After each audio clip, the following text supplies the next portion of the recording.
ತಂತ್ರಜ್ಞಾನದ ಸಹಾಯದಿಂದ ಶತ್ರುನ ಹೇಗೆ ವಶ ಮಾಡ್ಕೊಳ್ಳೋದು. ಯಾಕೆಂದರೆ ನಾವೇನೇ ಕೆಲಸ ಮಾಡಿದ್ರೂ ಅದು ಕೆಲವರಿಗೆ ಇಷ್ಟ ಆಗ್ತದೆ, ಕೆಲವರಿಗೆ ಇಷ್ಟ ಆಗಲ್ಲ. ಎಲ್ರಿಗೂ ಇಷ್ಟ ಆಗುತ್ತೆ ಅಂತ ಹೇಳಿಕ್ಕಾಗಲ್ಲ. ಇಷ್ಟ ಆದವರು ನಮ್ಮ ಪರ ಇಡ್ತಾರೆ, ಇಷ್ಟವಿಲ್ಲದವರು ನಮ್ಮ ವಿರೋಧ ಶತ್ರುಗಳಾಗಿ ಮಾರ್ಪಾಡಾಗ್ತಾರೆ. ನಮ್ಮ ಕೆಲಸ ಯಾರಿಗೆ ಇಷ್ಟ ಇಲ್ವೋ ಅವರು ನಮ್ಮ ಮಾತನ್ನ ಹೇಗೆ ಕೇಳುವ ಹಾಗೆ ಮಾಡೋದು, ಶತ್ರುತ್ವನ ಮಿತ್ರತ್ವ ಆಗಿ ಯಾವ ರೀತಿ ಪರಿವರ್ತಿಸ್ಬೋದು. ಇಲ್ಲಿ ನಾವು ಶತ್ರು ಅಂದರೆ 2 ಥರದ ಶತ್ರು ಇದ್ದಾರೆ. ಒಂದು ಸಾಕಾರ ರೂಪ, 2 ನಿರಾಕಾರ ರೂಪ. ಇಲ್ಲಿ ನಾವು ಮೊದಲು ಸಾಕಾರ ರೂಪ ಅಂದರೆ ಕಣ್ಣಿಗೆ ಕಾಣುವ ಶತ್ರುಗಳ ಬಗ್ಗೆ ನೋಡೋಣ. ಸಾಕಾರ ರೂಪ ಅವರು ನಮ್ಮ ಕಡೆ ಮಾಡ್ಕೊಳ್ಬೇಕು ಅಂದರೆ ಯಾರೋ ಒಬ್ಬರು ನಮ್ಮ ಮೇಲೆ ಕೋಪ ಮಾಡ್ಕೊಂಡಿದ್ದಾರೆ, ಮುನಿಸ್ಕೊಂಡಿದ್ದಾರೆ, ಅಥವಾ ನಮ್ಮನ್ನು ಶತ್ರು ಅಂತ ತಿಳ್ಕೊಂಡಿದ್ದಾರೆ. ಅಂಥವ್ರ ಹತ್ರ ನಾವು ಮಿತ್ರತ್ವ ಬಯಸಬೇಕಂದ್ರೆ ಏನು ಮಾಡಬೇಕಂದ್ರೆ ಅಂಥವ್ರ ಹತ್ರ ಹೋಗಿ ನಾವು ಮೊದಲನೇದಾಗಿ ಮಾತಾಡಬೇಕು. ಏನು ಮಿಸ್ಅಂಡರ್ಸ್ಟ್ಯಾಂಡಿಂಗ್ ಆಗಿರ್ತದಲ್ಲ ಅದನ್ನು ಕ್ಲಿಯರ್ ಮಾಡಬೇಕು. ಅಂದರೆ ಮಾತಾಡಲಿಕ್ಕೆ ಹೋಗಬೇಕಾದ್ರೆ ನಿಮ್ಮ ಸೂರ್ಯಸ್ವರ ಆ್ಯಕ್ಟಿವ್ ಇರಬೇಕು. ಅಂದರೆ ನಿಮ್ಮ ಪ್ರಾಣಶಕ್ತಿ ಏನು ಹರಿತಾ ಇರ್ತದಲ್ಲ, ಸೂರ್ಯಸ್ವರ ಆ್ಯಕ್ಟಿವ್ ಆಗಿರಬೇಕು. ಆವಾಗ ನೀವು ಶತ್ರು ಜೊತೆ ಮಾತಾಡಲಿಕ್ಕೆ ಹೋಗಿ. ಇದು ತುಂಬ ಪ್ರಭಾವಶಾಲಿ ಕ್ರಿಯೆ. ಶತ್ರು ನಮ್ಮ ಮಾತಿಗೆ ಒಪ್ತಾರೆ.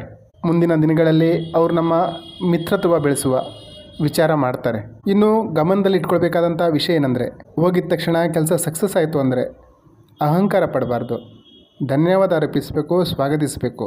ನಾನು ನಿಮ್ಮ ಶತ್ರು ಅಲ್ಲ, ನಮ್ಮಿಬ್ಬರ ಮಧ್ಯೆ ಮಿಸ್ಅಂಡರ್ಸ್ಟ್ಯಾಂಡಿಂಗ್ ಆಗಿತ್ತು ಅಂತ ವಿನಯವಾಗಿ ಮಾತೊಪ್ಪಿಸಬೇಕು. ಈ ರೀತಿ ಮಾಡೋದರಿಂದ ಶತ್ರುತ್ವ ಮಿತ್ರತನಾಗಿ ಬದಲಾವಣೆ ಆಗುತ್ತೆ, ಪರಿವರ್ತನೆ ಆಗ್ತದೆ. ಇನ್ನು 2ನೇದಾಗಿ ನಿರಾಕಾರ ರೂಪಿ ಶತ್ರು ಅಂದರೆ ಇವ್ರ ಕಣ್ಣಿಗೆ ಕಾಣಲ್ಲ. 5 ಶತ್ರು: ಕಾಮ, ಲೋಭ, ಮೋಹ, ಅಹಂಕಾರ, ಕ್ರೋಧ. ಈ 5 ಆಂತರಿಕ ಶತ್ರು ನಮ್ಗೆ ಬೇಕಾದಂಗೆ ಕುಣಿಸ್ತಾ ಇರ್ತಾರೆ. ಇವ್ರ ಕಣ್ಣಿಗೆ ಕಾಣಿಸಲ್ಲ.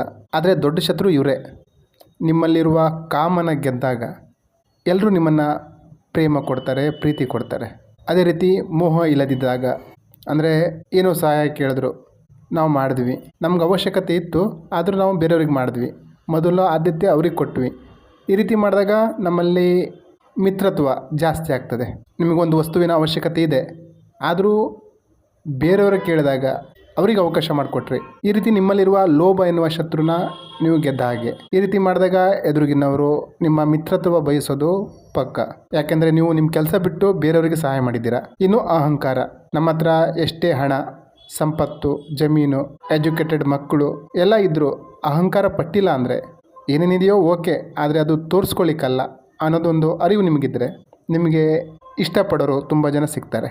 ಅಹಂಕಾರ ಇಲ್ದವನಿಗೆ ಜಾಸ್ತಿ ಮಿತ್ರರಿರ್ತಾರೆ.